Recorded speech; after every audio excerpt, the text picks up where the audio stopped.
kailangan ng mga estudyante araw-araw para makapag-isip at makapag-aral. Masarap nga kumain, pero pagtapos nito, ang iba sa atin ay sasabihin ay, wala na yata natira sa baon ko.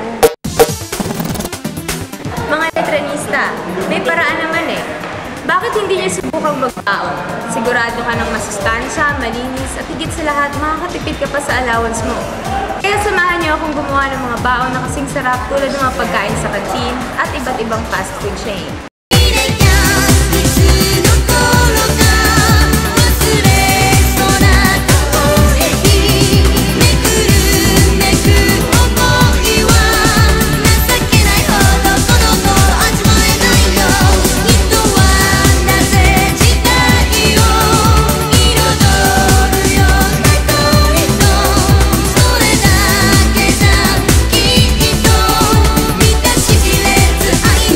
May baong ka na. Di ba nakakayang baunin to sa school?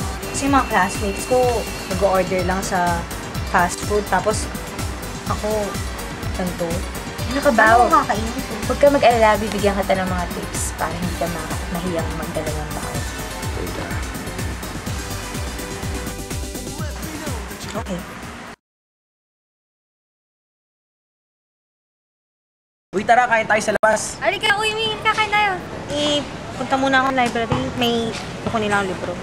Susunod ka na lang? Sunod ka na lang, ha? Sige.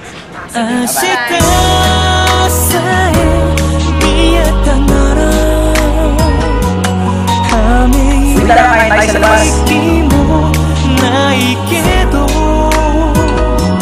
Punta muna ako ng library. May kukunin lang ang libro.